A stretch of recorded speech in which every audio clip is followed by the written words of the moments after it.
आइए आज परमेश्वर के वचन की ओर चलते हैं। और आज जब वचन सुनो तो मन कठोर नहीं करना। क्या नहीं करना? पड़ोसी को बोलो, मन कठोर नहीं करना। हालेलुया। क्योंकि कठोर जो अपने आप को करते हैं वो बर्बाद हो जाते हैं। क्या हो जाते हैं? हाँ, कठोर जो अपने आप को करते हैं वो बर्बाद हो जाते हैं। क्योंकि बाइबल में लिखा है कि जैसे जंगल में इस्राएलियों ने अपने आप को कठोर किया, वो जंगल में नाश हो गए। हम नम्र बने ताकि आबाद हो जाए। सुनना है।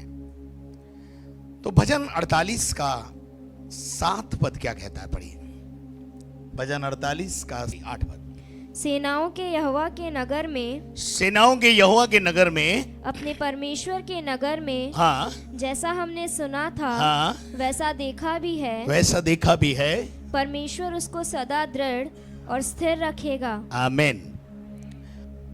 परमेश्वर यहोवा के नगर में, परमेश्वर के नगर में जैसा हमने सुना था वैसा देखा भी है। इस पर बात करेंगे। जैसा सुना था वैसा देखा भी है। बोलो, जैसा सुना था वैसा देखा भी है। आमीन। अच्छा, सुनना में 2 चीजें होती हैं। आपने नेगेटिव भी सुना होगा, पॉजिटिव भी सुना होगा। नेगेटिव क्या सुना होगा? चर्च मत जाना, ईसाई बना देंगे।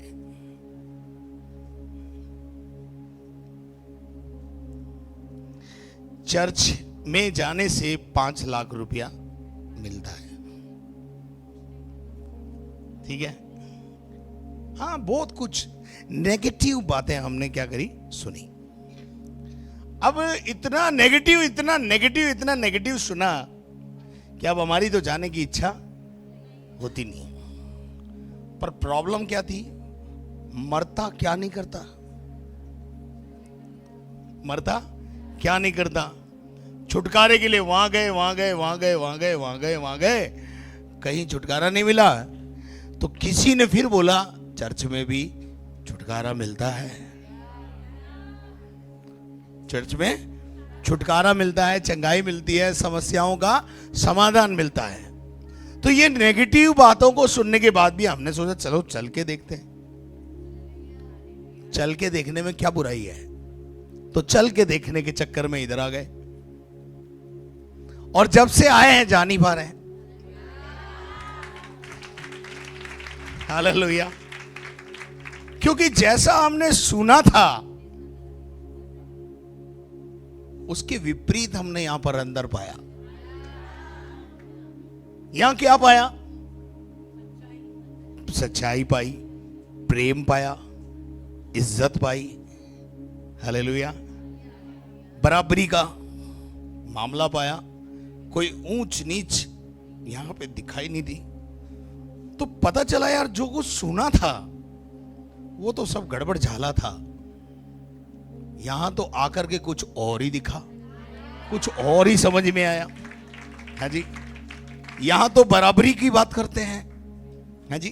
जात बात यहां चलता नहीं, ऊंच नीच यहां पर चलता नहीं, और मुफ्त में छुटकारा होते देखा। हाँ जी। लूटपाट यहां होती नहीं, बड़ा अनुशासन है। तो जो कुछ सुना था हमने वो गलत सुना था। यहां आके देखा तो जो सुना था उससे भी बेहतर पाया। ठीक है। तो हमारा विषय है, जैसा हमने सुना था वैसा देखा भी है। वैसा देखा भी है। हमने सुना था भाई, हम शायद हो सकता है किसी ने बोला मेरे माइग्रेन था, मैं वहां चर्च में गई, मेरा माइग्रेन ठीक हो गया। पर यहाँ आके मालूम पड़ा माइग्रेन क्या, कैंसर भी ठीक हो रहा है। हालेलुया। बड़ी बड़ी बीमारियां ठीक हो रही हैं। हाँ जी। कोई आया था दुष्टात्मा निकलवाने के लिए, तो अरे यहाँ आए तो पता चला यहाँ तो तांत्रिक विद्याओं का इलाज भी हो रहा है, बड़े बड़े काम हो रहे हैं। तो जो हमने देखा, जो हमने सुना, उससे बढ़कर हमने यहां पर पाया। सबसे बड़ी बात, हमने यहां पर प्यार पाया। क्या सुना था? अरे क्या चर्च जाते हो? जो खुद अपने आप को नहीं बचा पाया वो आपको क्या बचाएगा? लेकिन जब यहां आए तो पता चला इस व्यक्ति को कोई सूली पे चढ़ा नहीं सकता था, ये खुद ब खुद चढ़ा ताकि मैं और आप आजाद हो जाएं। हालेलुया। उसने हमसे प्यार किया, हमारा बोझ, हमारी चिंता, हमारी बीमारियां, हमारे श्राप अपने ऊपर ले लिए और खुद को 3 किलो पे ढांक दिया ताकि मैं और आप इन सब बातों से आजाद हो जाए। तो जो कुछ हमने सुना उसके विपरीत हमने यहां पर पाया। तो हमारा विषय है, जैसा हमने सुना था वैसा हमने पाया भी। हालेलुया। अब जब हमने जो देखा, हमने सुना, वो हमको क्या करना है? बताना भी है। क्या करना है? तीसरा जो बात है इसके अंदर, सुना, सुन के हम आए और देखा, और देखने के बाद हम क्या करके बैठे हुए हैं? मुंह बंद करके बैठे हुए हैं। ये नहीं होना चाहिए, ये नहीं होना चाहिए। आपको पता है मरकुस के 5वें अध्याय में प्रभु यीशु मसीह झील के उस पार गए। एक बड़ी भीड़ झील के इस पार थी। एक व्यक्ति वहां तड़प रहा था, दुष्टात्मा से ग्रसित था, और 6000 दुष्टात्मा थी उसमें। कितनी? उस एक व्यक्ति को कंसर्न रखते हुए यीशु मसीह झील के इस पार से उस पार गया। और जब वो उस पार गया, जैसे ही वो उतरा तो एक व्यक्ति उसे मिला जो कब्रों में रहता था। कहां रहता था? और क्या, कैसे रहता था? नंगा, कपड़े नहीं पहनता था। बाइबल बताती है उस कहानी को, घटना को, कि कोई उसे सांकलों से बांध नहीं सकता था, इतनी ताकतवर था, क्योंकि 6000 दुष्टात्मा है, इतना ताकतवर था। और अपना सुध बुध खोए हुए था। लेकिन यीशु मसीह जब उससे मिला तो बाइबल बताती है यीशु मसीह ने उसके अंदर से जितनी दुष्टात्माएं थी उनको डांट कर भगा दिया, और वो व्यक्ति होश में आ गया और कपड़े पहने हुए यीशु के चरणों में बैठा हुआ है। कैसे? चरणों में क्या करा हुआ है? बैठा हुआ है। अब जब यीशु मसीह ने चंगा किया और यीशु मसीह जाने लगा, सुनना ध्यान से, तो जाने लगा तो यीशु मसीह से उसने कहा, विनती की उसने कि हे प्रभु, मैं भी तेरे पीछे हो लेना चाहता हूं। क्या बोला? मैं भी तेरे पीछे होना चाहता हूं। तेरे 12 चेले हैं ना, एक 13वां मुझे भी अपना लो। मैं भी तेरा डिसाइपल होना चाहता हूं, मैं भी तुझे फॉलो करना चाहता हूं, मैं भी तेरा पीछा करना चाहता हूं। परंतु बाइबल के प्रभु यीशु मसीह ने उससे यह कहा, नो, अनुमति नहीं दी। कई बार किसी चीज की अनुमति हम मांगते हैं प्रभु से, पर प्रभु उस चीज की अनुमति हमें नहीं देता है। और यीशु ने उससे क्या कहा? मरकुस के 5वें अध्याय में आएंगे, और यीशु मसीह से उसने विनती करके कहा, मैं तेरे साथ होना चाहता हूं, मैं तेरे पीछे हो जाना चाहता हूं, मैं तेरा चेला बनना चाहता हूं। परंतु यीशु ने उससे कहा, नहीं, मेरे पीछे आने के बजाय मैं तुझे एक काम सौंपता हूं। कि वो काम क्या है? जरा पढ़ना 5 अध्याय और उसका 18 पद। जब वह नाव पर चढ़ने लगा तो वह जिसमें पहले दुष्टात्माएं थी, हाँ, उससे विनती करने लगा। हाँ, यीशु से उसने विनती करके कहने लगा, मुझे अपने साथ रहने दे, मुझे भी अपना चेला बना ले, मैं भी तेरे पीछे चलना चाहता हूं। तेरे 12 हैं, मैं एक तेरा सही, क्या दिक्कत है? लेकिन यीशु ने क्या कहा? परंतु उसने उसे आज्ञा ना दी। यीशु ने आज्ञा नहीं दी, अनुमति नहीं दी, और उससे कहा, और उसे एक काम सौंपा। बोलो, एक काम सौंपा। क्या काम सौंपा? अपने घर जाकर। कहां जा? अपने घर वालों के पास जा। कई साल से तेरे घर वाले तेरा चंगा होने का, ठीक होने का क्या कर रहे हैं? इंतजार कर रहे हैं। लौट जा, अपने घर जा, अपने लोगों को बता, अपने रिश्तेदारों के बीच में जा, अपने लोगों के बीच में जा, अपने समाज में जा, और अपने गांव में जा, और जाकर गांव वालों को, रिश्तेदारों को, मित्रगणों को ये बता दे कि मैंने तेरे लिए क्या किया है, कि तुझ पर दया करके हाँ। प्रभु ने तेरे लिए कैसे बड़े काम किए हैं। कैसे बड़े बड़े काम मैंने तेरे लिए किए हैं, तू किसको बता? रिश्तेदारों को। Open your mouth. आज विश्वासियों से कहना चाहता हूं, डोंट शट योर माउथ। जो कुछ प्रभु ने आपके साथ किया है, आपको प्रचार करना नहीं आता, डोंट वरी, पर यह तो पता है ना आपकी स्थिति पहले क्या थी। यीशु के पास आने से आपकी परिस्थिति बदली, और वो बदली हुई परिस्थिति के बारे में जाकर लोगों को, मित्रों को, पड़ोसियों को, रिश्तेदारों को बता दे। ये नाराज हो गया? ये नाराज नहीं हुआ, इसने बोला ओके तथास्तु, जो आपने आज्ञा दी वो करूंगा। और बाइबल बताती है उसने 10 शहरों को जाके उलट दिया। आपसे आपका पड़ोसी नहीं उलट रहा है। उसने एक शहर में तहलका नहीं मचाया,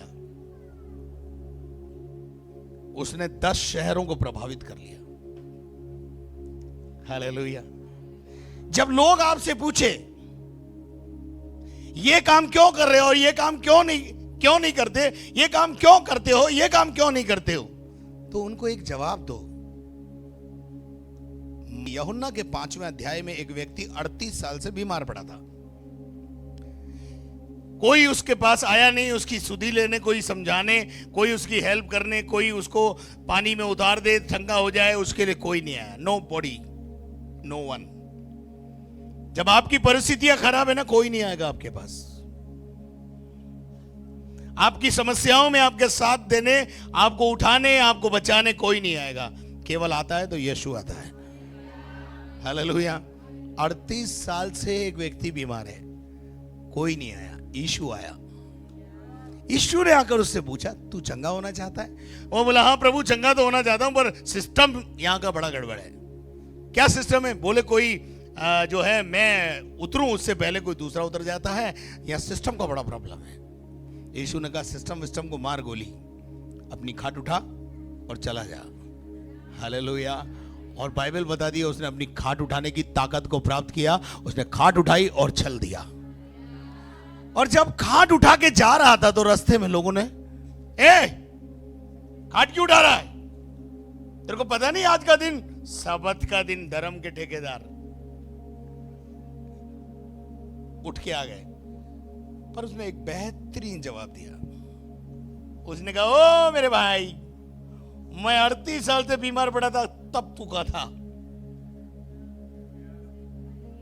तू कहां था? 38 साल से मैं जब दुष्टात्मा के वश में था, परेशानियां झेल रहा था, तब तू कहां था? सुन ध्यान से, मैं खाट इसलिए उठा रहा हूं कि जिसने मुझे चंगा किया है ना, उसने बोला है खाट उठा।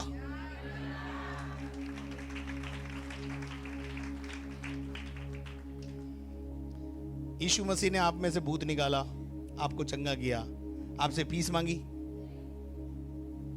कोई 4,000, 5,000, 10,000 बिल बना के दिया आपको। आप हॉस्पिटल में जाओ, आपको ऑक्सीजन का बिल आएगा। डॉक्टर विजिट करेगा, उसका बिल। नर्स ने हाथ लगाया तो उसका बिल। वार्ड बॉय ने सेवा दी, उसका बिल। सारे बिल आएंगे। पर क्या यीशु मसीह ने आपसे यहां कोई बिल लिया? हालेलुया। चंगाई आपको मुफ्त में दी। सिर्फ एक काम बोला रे, जो तूने देखा, जो तूने सुना, जो मैंने तेरे लिए किया, वो जाकर रिश्तेदारों को, मित्रों को, सहेलियों को, पड़ोसियों को बता दे। वो भी हमसे हमसे होता नहीं। इससे भारी कोई काम बताता ना, पहाड़ पे चढ़ जा 10 बार उतर जा नीचे, तो वो कर लेते हम। इससे भारी भारी काम, बकरा लिया, मुर्गा लिया, वो ले आते हम। इतना सा काम बोला कि जा, जो कुछ मैंने तेरे लिए किया है 10 लोगों को बता दे, 20 लोगों को बता दे। मैं आपसे पूछना चाहता हूं, आपके जीवन में प्रभु ने काम किया कि नहीं किया? पहले तो ये बताओ। अच्छा, क्या आपके पड़ोसी को पता है? क्या आपके सब्जी बेचने वाले को पता है? क्या आपका बाल काटने वाले को पता है? हमारी आंखों के संबंध में आने वाले हर व्यक्ति को यह पता होना चाहिए यीशु ने आपके लिए क्या किया है। पर शर्म आवे, लोग काहे के, लोग क्या बोलेंगे, लोग बोलेंगे अरे ये ऐसा भी होता है क्या। आपको अपना मुंह बंद नहीं रखना है। जो आपने सुना, सुन के यहां आए, यहां आके देखा, और जो कुछ देखा वो बताना है बाहर जाकर के। सुनो सुनो, अभी सुनो, अपन चलते आगे। हालेलुया। दूसरा राजा 5वें अध्याय में एक व्यक्ति है, पढ़ो जरा, उधर चलते हैं अपन। दूसरा राजा 5वां अध्याय पहला पद। अराम के राजा का, आराम के राजा का नामान नामक नामान सेनापति नाम एक सेनापति है। अपने स्वामी की दृष्टि में, अपने राजा की दृष्टि में वो कौन है? बड़ा और प्रतिष्ठित पुरुष बड़ा था। प्रतिष्ठित व्यक्ति है, बड़ा सुनाम है उसका, सुनामी है वो। और क्योंकि यहोवा ने उसके द्वारा, क्योंकि यहोवा ने उसके द्वारा अरामियों को विजयी किया था। क्या आप इस व्यक्ति के जीवन में देखें, इसने बड़े बड़े जंग जीते हैं। किसने? नामान कोड़ी ने। आराम के राजा का सेनापति है नामान। नामान ने बड़े बड़े जंग जीते, और यहां तक कि जब जो ये देश है, ये जो है वो अशूरियों के गुलामी में था, इसकी वीरता से कुछ ही समय पहले ये देश आजाद हुआ है, ऐसा इतिहास बताता है। और ये बड़ा शूरवीर था। क्या लिखा है? आप कई मामलों में बड़े शूरवीर हैं, नहीं? कई मामलों में, आपके हुनर में, आपके धंधे में, आपकी नौकरी में बड़े शूरवीर हैं। बड़े बड़े काम, बड़े बड़े जंग जीत लिए आपने। लेकिन एक बात है, याद रखिए, यह लिखा हुआ है, वह शूरवीर था, वो शूरवीर था, परंतु कोढ़ी था। परंतु, बोलो सब जने, परंतु कोढ़ी था। इसका क्या मतलब है मालूम है?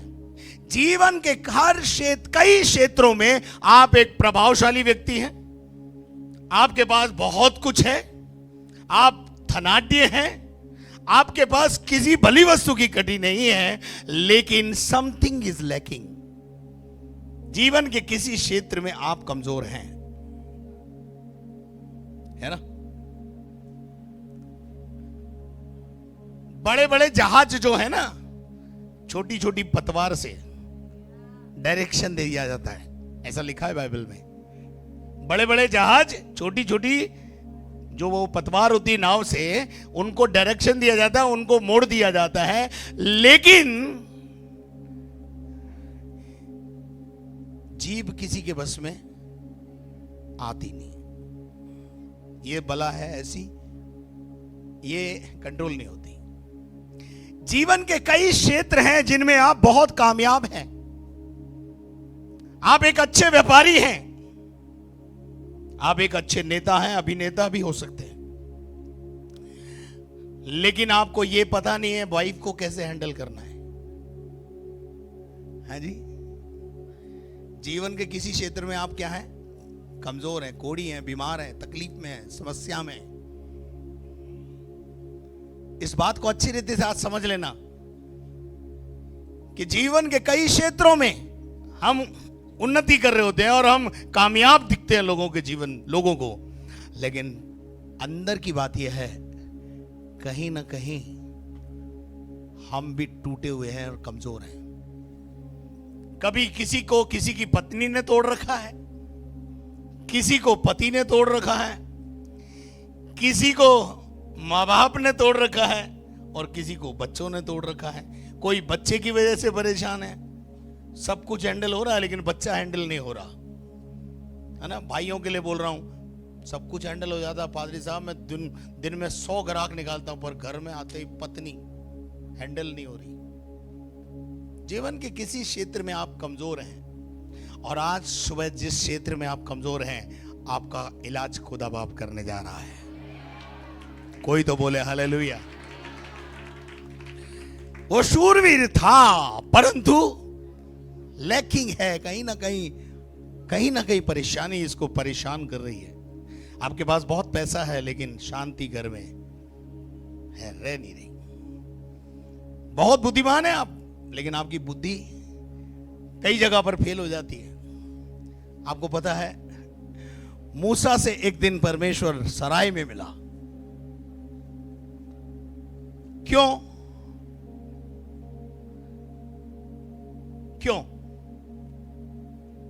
मूसा की एक प्रॉब्लम थी। मूसा बहुत बड़ा लीडर बनने जा रहा है, लेकिन प्रॉब्लम क्या है, उसकी वाइफ हैंडल नहीं हो रही। नहीं, कई बार होता है ना, बहनों से भी पति हैंडल नहीं हो रहा है। पत्नी चाहती है पति को हैंडल करना और पति चाहता है पत्नी को हैंडल करना। दोनों एक दूसरे को हैंडल करने में पता नहीं कहां के कहां पहुंच गए। तो वचन कहता है कि ये शूरवीर था, परंतु कोढ़ी था, लैकिंग थी कहीं ना कहीं। लेकिन आगे क्या हुआ? अरामी लोग दल बांधकर इजराइल के देश में पहुंच गए और वहां से एक छोटी लड़की को बोलो, वहां से एक छोटी लड़की को किडनैप करके, क्या करके? हालेलुया। 12-13 साल की एक लड़की को किडनैप करके कहां ले गए? दूसरे राज्य में ले गए, मां बाप से दूर। कहां से दूर? मां बाप से दूर। और दूसरे राज्य में जब दूसरे यहां पे ले गए तो क्या बना के ले गए? गुलाम। अब गुलाम होकर के ये नामान कोढ़ी के घर में क्या कर रही है? झाड़ू पोछा। बोलो झाड़ू पोछा। क्या लगा रही है? झाड़ू पोछा लगा रही है। झाड़ू पोछा लगाते लगाते, झाड़ू पोछा, कभी इसकी मालकिन बोलती है, ए इधर आ, क्या बैठी है, चल झाड़ू लगा। अब बेचारी झाड़ू लगा के उठती नहीं है, उससे पहले, ए क्या कर रही है, इधर आ, कपड़े दो के उठती नहीं है, उससे पहले, ए क्या कर रही है उधर, खाना बना। मतलब एक के बाद गुलाम को क्या करेंगे? पूजा करेंगे। एक के बाद एक काम बताएंगे, एक के बाद एक काम बताएंगे।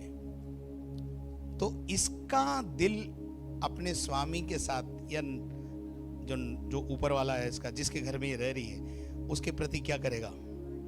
क्या भर जाएगी? इधर से बोला कोई, ये लड़की ये मन में क्या सोचे मालूम है? इसीलिए कोढ़ी है तू।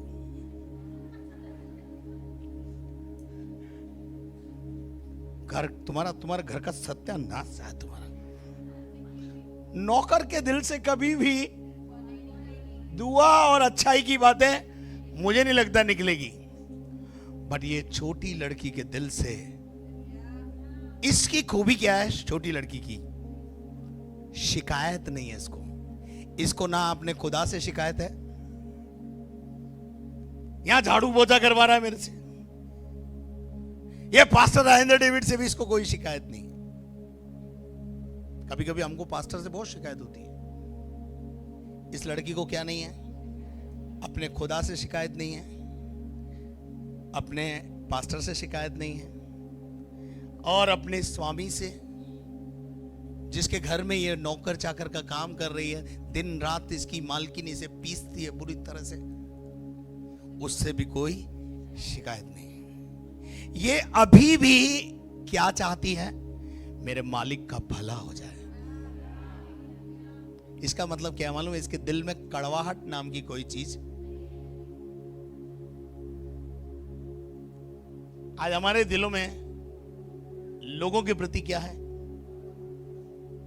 पति पत्नी के बीच में कड़वाहट है, रिश्तों को लेकर कड़वाहट है, सास बहू के बीच में कड़वाहट है।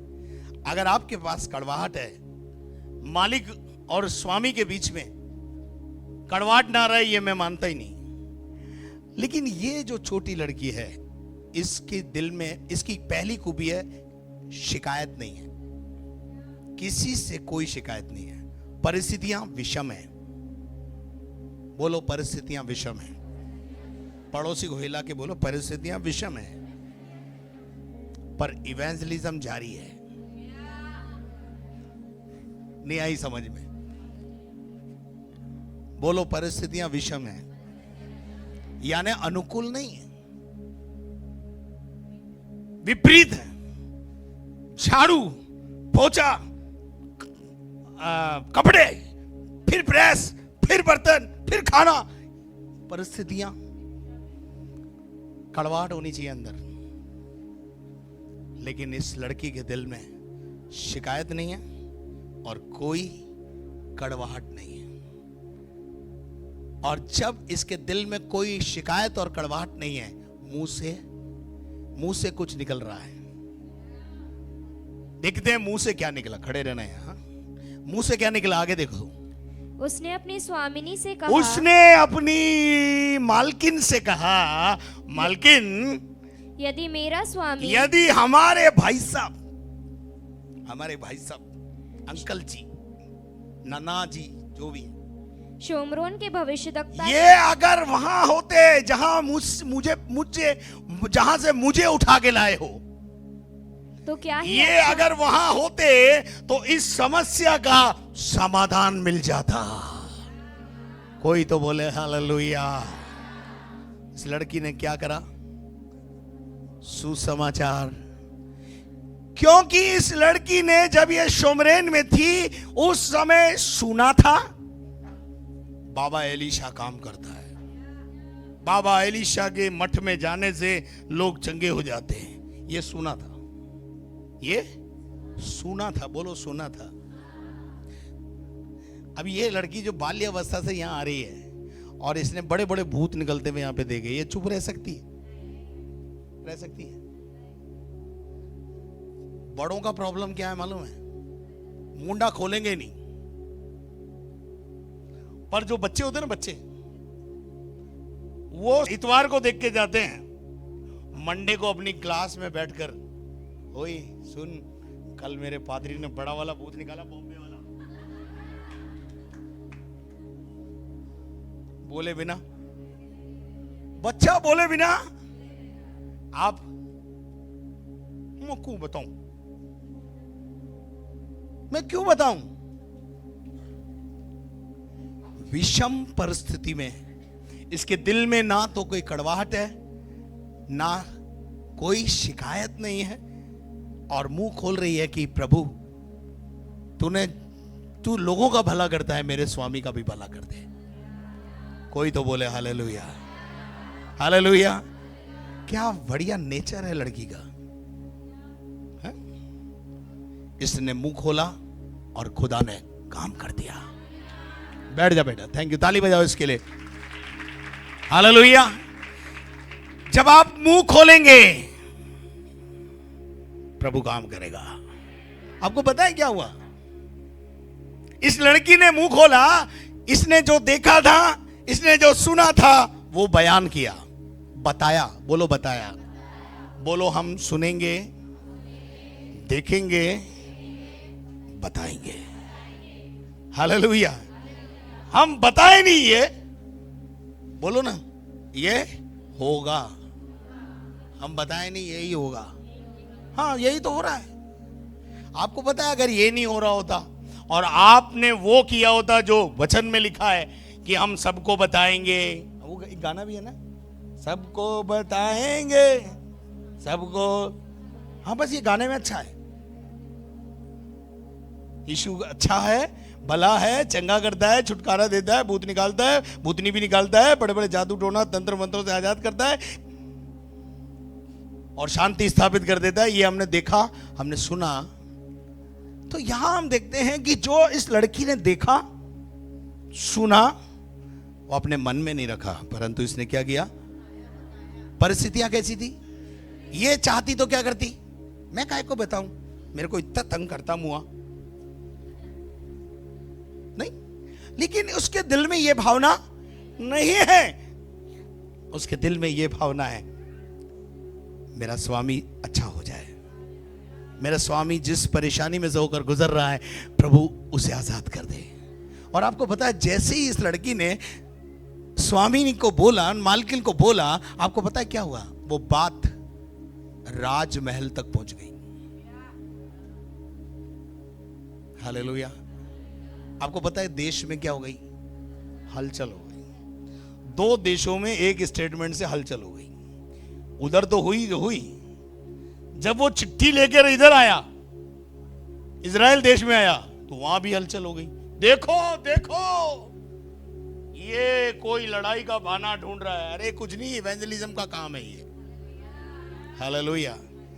और इस लड़की का चरित्र से आपको सीखना चाहिए कि मुंह बंद, जो आपने सुना, जो आपने देखा, वो परिस्थितियां चाहे कुछ भी हो, बताते चले जाइए, बताते चले जाइए। आपको पता है, आप अगर ऐसा करेंगे तो क्या होगा मालूम है? मेरा काम बढ़ जाएगा। अभी दिन में 3 सवाल ले रहा हूं। मुझे लगता है अगर आप सब इस बात पे उतारू हो जाओ कि जो प्रभु ने मेरे लिए किया, जो मैंने देखा है, वो सबको बताऊंगी, तो मुझे लगता है यहाँ 4-4, 5-5 शिफ्ट और चलानी पड़ेगी। पर धन्यवाद आपको, थैंक यू वेरी मच कि आप वो नहीं कर रहे जो करना चाहिए।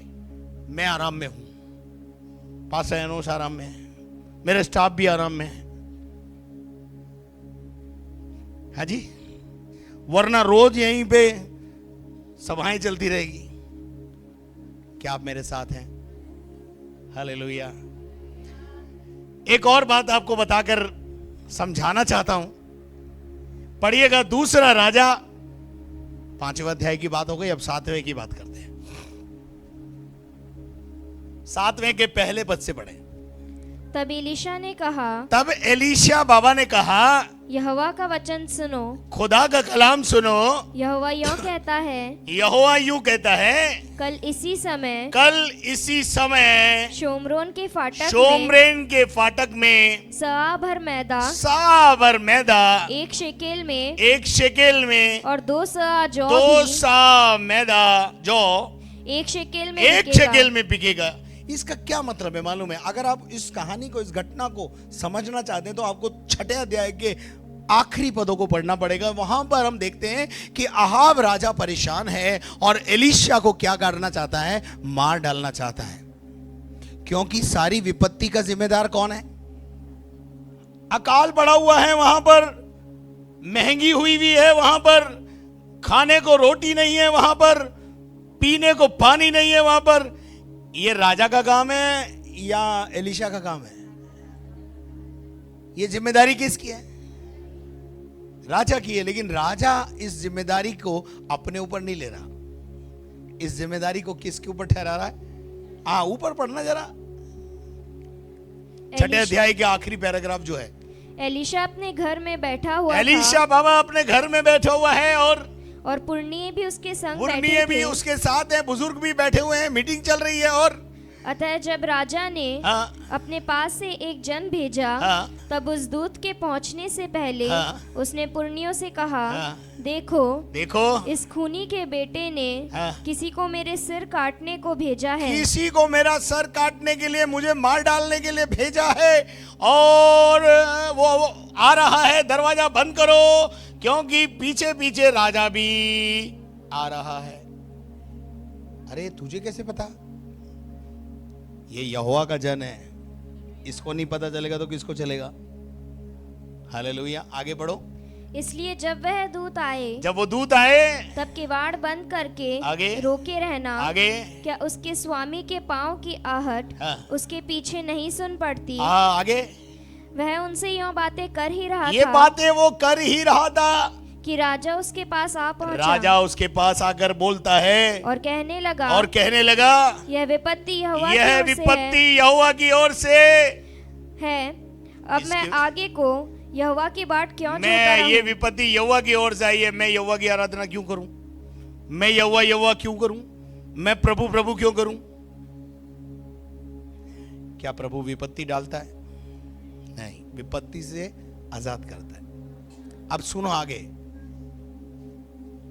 जिस व्यक्ति पर राजा तकिया करता था, विश्वास करता था, उस व्यक्ति को एलीशा ने कहा, कल अकाल खत्म हो जाएगा, कल महंगाई खत्म हो जाएगी, कि शहर में अकाल पड़ा हुआ है, खाने को रोटी नहीं है, पहनने को परेशानियां हैं, पानी नहीं है, कई प्रकार की परेशानियां चल रही है, अकाल और मंदी का दौर चल रहा है, महंगाई आसमान पर है।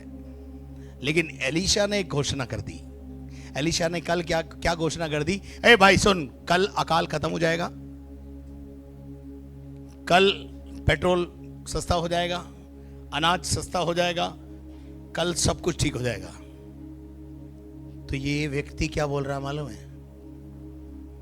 ओ बाबा सुन, खुदा अगर ऊपर से नीचे आ जाए ना उतर के, तो भी ये हो नहीं सकता। ऐसा ही बोला इसने।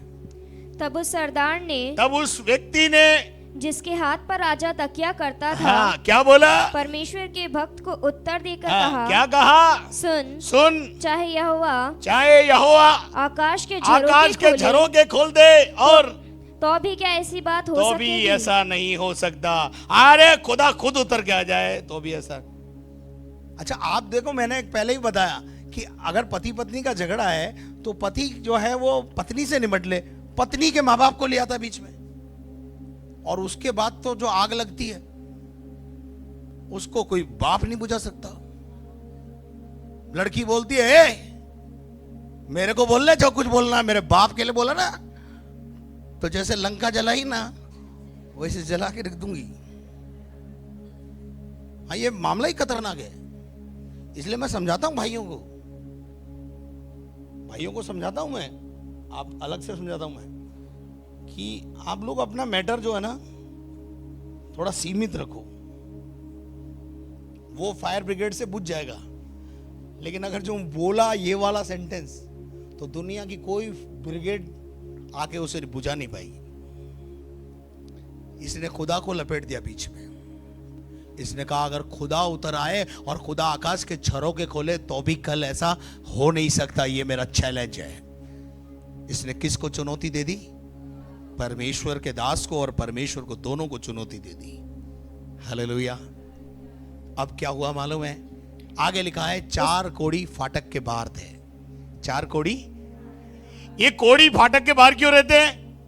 क्योंकि कोढ़ी होते ही फाटक के बाहर जाना पड़ता है। और फाटक के बाहर इसलिए रखते हैं कि भाई आने जाने वाले इनको खाना पानी देते रहे। अब अंदर ही खाना नहीं है तो बाहर खाना क्या आएगा? एटीएम में कुछ डालोगे नहीं तो एटीएम से निकालोगे क्या? अरे बैंक जाके निकालना। अरे तो बैंक कभी जमा कराने जाएगा जब भी तो निकालेगा ना, होगा तो निकलेगा, नहीं तो वही आएगा इनसफिशिएंट बैलेंस। तेरे खाते में कुछ नहीं है, नहीं मिलेगा। तू भले कितना एटीएम इस्तेमाल कर, कितना पिन को डाल, और 3 बार अगर ज्यादा इरिटेट किया एटीएम को, एटीएम इतना समझदार है, कार्ड लेके अंदर रख लेगा। बोले जाकर मैनेजर से बात कर। हालेलुया। कभी हुआ आप लोगों के साथ ऐसा है? ज्यादा तंग करेगा तो एटीएम अंदर। कहने का मकसद यह है, 4 कोढ़ी फाटक के बाहर थे। बाहर भी मृत्यु है, अंदर भी मृत्यु है, चारों तरफ मृत्यु ही मृत्यु है। इन 4 कोढ़ियों ने बोला भैया यहां भी मरना है, अंदर जाएंगे तो खाना नहीं है, वहां भी मरना है, तो क्या करें? चलो दुश्मन के खेमे में चलें।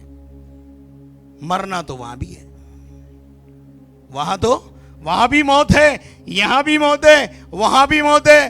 तो मरना है तो मैं भी ऐसा बोलता हूं, मरना ही तो सभी को है। मरना तो इन्होंने कहा चलो कोई बात नहीं, जो होगा जो देखी जाएगी। दुश्मन के खेमे में चले जाते, पकड़े गए तो कम से कम खाना तो मिलेगा, खाना तो मिलेगा। और अगर वो मार डाले तो भी कोई दिक्कत नहीं है। मरना अंदर भी है, मरना यहां भी है, मरना खेमे में भी है। और ये दुश्मन के खेमे में चले गए। मैं भी आपसे कहना चाहता हूं, मरना तो अपने को है ही एक दिन, तो डरना क्या? इवेंजलिज्म चालू रखो, दुश्मन के खेमे में आग लगाओ, दुश्मन के खेमे में घुस जाओ। और जब आपको पता है ये 4 कोढ़ी दुश्मन के खेमे में गए, तो बाइबल बताती है वहां डेरे के अंदर खाद्य सामग्री पड़ी थी। क्या पड़ी थी?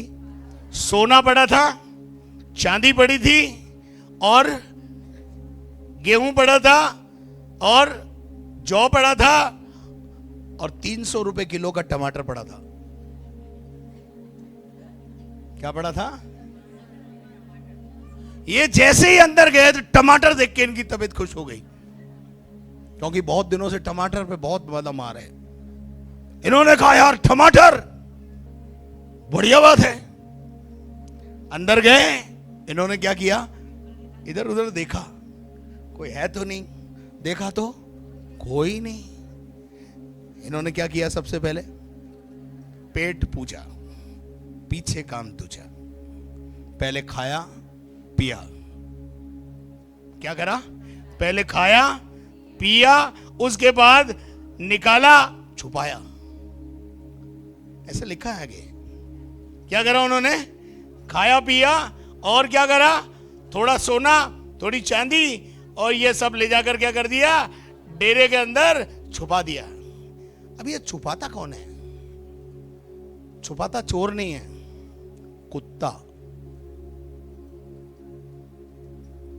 कुत्ते को आप एग्जामिन करो, कुत्ते का स्वभाव होता ही है, पर एक स्वभाव है, वो क्या है, ये कुत्ते का स्वभाव है। खाए जो खाए, आधी रोटी खाएंगे और आधी रोटी जाकर शाम के लिए छुपाएंगे। आपने कभी कुत्ता देखा है? कुत्ते का ये नेचर आप में से कितने लोगों को पता है? देखो मेरे साथ सहमत दिया है, धन्यवाद आपको। कुत्ते का स्वभाव है कि वो क्या करता है, खाता है पीता है और कल की चिंता करके या शाम की चिंता करके क्या कर देता है, दबा देता है। भाड़ में जाए पड़ोसी, भाड़ में जाए दूसरा साथी। और खाते समय कुत्ते को अगर छेड़ा तो बाइट कर देगा वो आपको। इन्होंने गए अंदर, खाया पिया और छुपाया। फिर दूसरे डेरे में गए, वहां भी टमाटर, 300 रुपए किलो का टमाटर, खाया पिया और छुपाया। लेकिन कुछ देर के बाद जब ये सब कुछ कर सके, तब एक वचन यहां पे लिखा है, 9 पद पढ़ी है। तब वे आपस में कहने तब लगे, वे आपस में बात करने लगे, जो हम कर रहे हैं, जो हम क्या कर रहे थे, ये खा रहे थे, पी रहे थे, एंजॉय कर रहे थे। किसको, फूड को। उधर क्या है, उधर क्या है, अकाल। सब जगह क्या है, चारों तरफ क्या है, अकाल है। बट ये क्या कर रहे हैं, जो रास्ता प्रभु ने इनके लिए खोला उसको एंजॉय कर रहे थे, आनंद मना रहे थे। आप एक दिन परेशानी में थे, आपको छुटकारा मिला, शांति मिली, आनंद मिला, जो आपको चाहिए थे वो प्रभु ने आपको दिया। आप उसे क्या कर रहे हैं, अकेले एंजॉय कर रहे हैं। ये अच्छी बात, पड़ोसी को बोलो ये अच्छी बात, अच्छी बात। अच्छा, कोड़ी को यह बात समझ में आ गई, कोड़ी को ये बातें क्या आ गई, समझ में आ गई, लेकिन हमारे आज तक नहीं आई, हमारे आज तक नहीं आई। मैं नाचूंगा, मैं गाऊंगा, पर दूसरे को नहीं बताऊंगा। दूसरे को, मरे तो मर जा, हमें क्या, हमारा तो निकल गई ना बदरू। समझ में आ रहा कुछ, हमारी बदरू निकल गई, बस हमें क्या। इन 4 कोड़ियों की बुद्धि खुली। इन्होंने कहा जो आनंद प्रभु ने हमें दिया है, ये काय का दिन है, ये काय का समाचार है हमारे लिए, ये आनंद का समाचार है मेरे लिए। हमने छुटकारा पाया, हमने पाया। अगर हम दूसरे को नहीं बताएंगे, सवेरा होते हुए अगर रुक गए, सवेरा होते हमने मुंह नहीं खोला, हमारी जिंदगी का समय आ गया और हमें अगर ये दुनिया छोड़नी पड़ी, इस बात का लेखा राजा को देना पड़ेगा। ये बात आपको समझ में क्यों नहीं आती, मुझे बताओ। ये बात कोड़ी को समझ में आ गई। गलती में थे वो, उन्होंने खाया, उन्होंने पिया, उन्होंने छुपाया, लेकिन एक दिन उनका कॉन्शियस पिक कर गया उनको। एक समय आया उनकी लाइफ में कि जो हम काम कर रहे हैं वो अच्छा काम नहीं है। क्या आप चंगाई पाकर, छुटकारा पाकर आनंदित हैं? ये बात दूसरों को बताने लायक नहीं है? बोलो ना, फिर क्यों नहीं बता रहे? तो खुदा एक दिन आपको न्याय के सिंहासन पर पूछेगा आपसे, मैंने तेरे लिए क्या किया था, वो तूने बताया क्यों नहीं। अब आप बोलो परिस्थितियां ऐसी थी। परिस्थितियां तो उस छोटी लड़की की भी खराब थी। परिस्थितियां इन 4 कोड़ियों की अच्छी थी नहीं, पर ये 4 कोड़ी होश में आए। इनको लगा कि हम जो कर रहे हैं वो गलत है। विश्वासियों, आज आपको लगना चाहिए कि आप जीसस को अकेले एंजॉय कर रहे हो, ये गलत है। आपकी ड्यूटी है कि जो एंजॉयमेंट या छुटकारा या डिलीवरेंस, चंगाई आपको मिली है, जो आजादी, शांति आपके जीवन में आई है, आपके पड़ोसी तक ये बात आपको पहुंचानी है। और अगर जो नहीं बताई, इनको ये बात समझ में आई कि अगर हमने राजा को जाके नहीं बताया, ये आनंद का समाचार है, ये खुशी का दिन है कि सारी परिस्थितियां बदली भी मिली और डेरे खाली मिले और सब कुछ हमको प्रभु ने दिया, ये हम बताते नहीं तो क्या है, पौ फटने तक ठहरे रहे तो क्या मिलेगा। पढ़ देना बेटा उस आयत को। जो हम पौ फटने तक ठहरे जो हम सवेरा होने तक ठहरे रहे तो हमको दंड मिलेगा। तो हमको क्या मिलेगा, हमको क्या मिलेगा। आप दंड पाना चाहते हो क्या? पड़ोसी से पूछो, दंड पाना चाहता है क्या? तो फिर बोलो पड़ोसी को, तुम मुंह खोले ना। हालेलुया। जो हमने सुना, जो हमने देखा, जो हमने पाया, उसको बाहर जाकर बोलो, बाहर जाकर बताना है। और जो नहीं बताया तो, जो नहीं बताया तो क्या मिलेगा। आप क्यों दंड के भागी होना चाहते यार, हैं? अच्छा, नए नियम में भी हुआ क्या ये? हाँ, नए नियम में भी हुआ। प्रेरित तो काम 4 अध्याय, आई थिंक 15-16 पद से पढ़िए। प्रेरित तो काम। परंतु उन्हें सभा के बाहर जाने की आज्ञा देकर हाँ, वे आपस में विचार करने लगे, हाँ, हम इन मनुष्यों के साथ क्या करें, हाँ, क्योंकि यरूशलेम के सब रहने वालों पर प्रकट है कि इनके द्वारा एक प्रसिद्ध चिन्ह दिखाया गया है। और क्या चिन्ह दिखाया गया था आपको पता है? प्रेरित तो काम 3 अध्याय में क्या हुआ था? एक जन्म का लंगड़ा उछल पड़ा और चलने लगा। ये आश्चर्य कर हमने क्या करा, पूरे यरूशलेम को हिला दिया है। सारे यहूदी हिले हुए हैं और लोग उनके पीछे जा रहे हैं और जमाना उनके पीछे हो गया। अरे पूरे इस चमत्कार ने क्या बना दिया है, हलचल मचा दी है।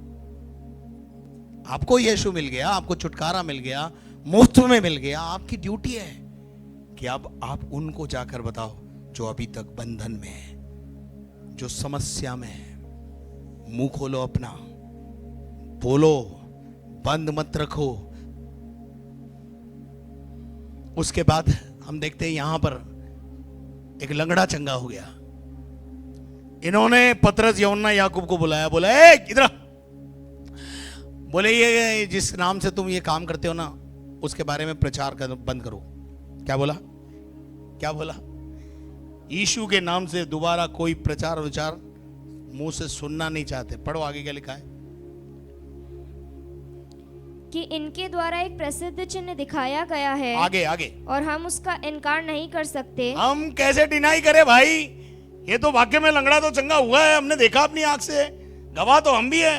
लेकिन परंतु इसलिए कि यह बात लोगों में अधिक फैल ना जाए, पूरा शहर बच ना जाए, पूरा शहर उलट ना जाए, इसलिए आओ हम उल्टी सीधी बातें करें, हम उन्हें और धमकाएं। उनको धमकाएं। थोड़ा राजेंद्र डेविड को धमकाओ, थोड़ा मान जा रहे कि वे इस नाम से फिर किसी मनुष्य से बात नहीं करें। लेकिन भैया पास्टर पतरस का उत्तर सुनो।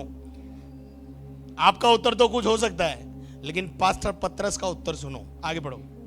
तब उन्हें बुलाया और चेतावनी देकर कहा, यीशु के नाम से कुछ भी ना बोलना और ना कुछ सिखाना। टीचिंग वीचिंग बंद करो तुम्हारी ये। आगे। परंतु पतरस और यूहन्ना ने उत्तर दिया, तुम ही न्याय करो। तुम ही न्याय करो। क्या यह परमेश्वर के निकट भला है? क्या ये परमेश्वर के निकट भला है कि हम परमेश्वर की बात से बढ़कर परमेश्वर की बात माने या मनुष्य की बात माने, मनुष्य की बात माने या परमेश्वर की बात माने? बताओ। ये शक पका गए, क्योंकि यह तो हमसे हो नहीं सकता।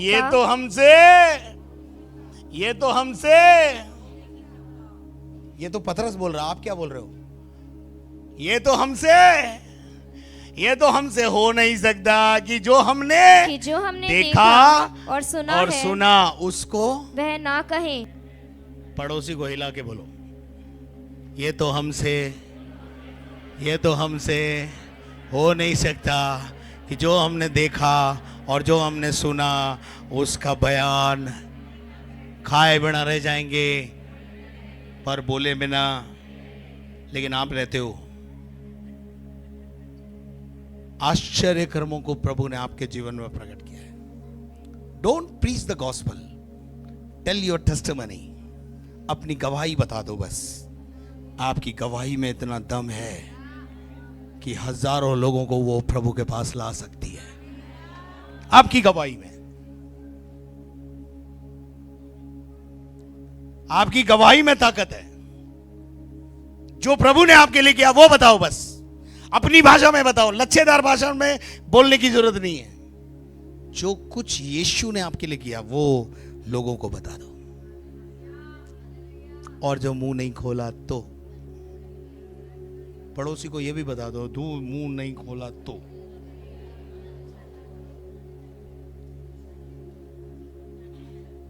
ऐसे इशारा करके बताओ। मार पड़ेगी, मार। कौन मारेगा? परमेश्वर लेखा लेगा। तेरे साथ इतनी भलाई की, तेरा भूत निकाला, पड़ोसी को नहीं बता सकती तू? तुम्हारे घर में कितने कितने भूत थे, निकले कि नहीं निकले? तेरे घर में निकले कि सबके घर में भूत थे? प्रभु ने छुटकारा दिया। तो पड़ोसी को बताने में क्या परेशानी है यार?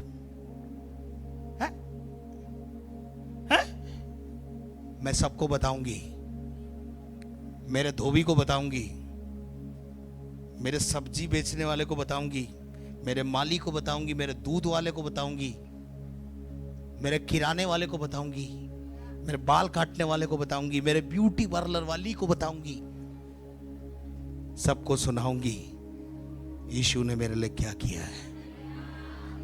जितने प्रॉपर्टी खरीदने आएंगे उसको बोलो इधर का मकान छोड़, मैं ऊपर वाला भी बुक करती हूं। ऊपर वाली बुकिंग करनी तो बोल। क्या? प्रॉपर्टी डीलर्स भी करते हैं ना कुछ लोग। इधर मकान खरीदो बेचो, उसको बोलो एक ऊपर भी बुक कराओ। मैंने करा रखा, बोले मैं स्वर्ग में भी बुकिंग करती हूं। जो कुछ पाया, जो हमने देखा, जो हमने सुना, क्या करना है? कोई ज्यादा कोई मक्खन पालिश लगानी नहीं उसमें। जो किया वो बताना बस। और जो नहीं बताया तो प्रभु डंडा लेके आएगा, न्याय के सिंहासन पर होगा, तब पूछेगा इधर आ, तू पांव पे खड़ी नहीं हो सकती, तेरे को खड़ा किया ना मैंने? हाँ प्रभु आपने किया था। फिर बताया क्यों नहीं? बताना है कि आप मेरे साथ हैं। अब मैं आखिरी लाइन बोलूंगा। परिस्थिति चाहे कुछ भी हो, मुंह खुला रहना चाहिए, इवेंजलिज्म जारी रहना चाहिए।